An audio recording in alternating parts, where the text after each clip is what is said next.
cloning. What was once an idea born purely from science fiction, it is now a semi-practical and totally normal scientific process. Well, calling it normal is relative, but you get what I mean. From cloning food to animals, the process happening in the modern day is much more common than you might think. On that topic, however, what's the deal with eating meat from cloned animals? Is it safe? Should we even be questioning it at all? This video may have some answers in that department. Hi, I'm Derek. I sit in the front of the room, and this is my assignment. First, let's talk about some of the pros. According to years of study done by the FDA, the US Food and Drug Administration, they've concluded that eating food from cloned animals is completely safe. In one instance, they even found that the makeup of cloned animal meat as well as cloned animal milk was the exact same of that of a normal animal, meaning a 0% of risks from actually eating the meat. So we are okay in that department.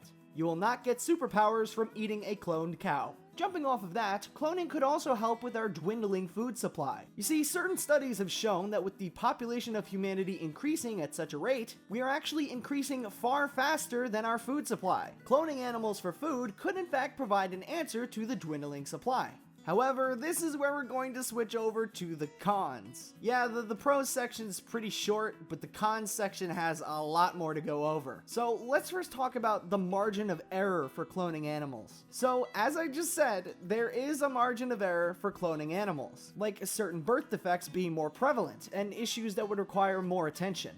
The rate of cloning animals successfully may be rising, but the margin of error is something to keep in mind, and is actually a pretty big margin. Next up on the cons, we have too little diversity. And essentially what I'm talking about is that too much cloning could cause a loss of diversity in certain animals in the future. Lack of genetic diversity doesn't seem like an immediate problem, but it really is. Without genetic diversity, birth defects become more common, and it becomes impossible for a species to adapt to things in nature, especially diseases. This is actually the same sort of situation that happens to a given species on the brink of extinction. Sometimes there just isn't enough genetic diversity to fare well enough against natural selection, although in this case it would be primarily a man-made issue. Next up, we gotta talk about cost. I alluded to it a little bit earlier in the video, but at times this process is not cheap. While yes, the development of cloning has gone a long way, that doesn't mean that it's necessarily the cheapest thing imaginable. As a present-day example, the cost to clone a dog is around $20,000.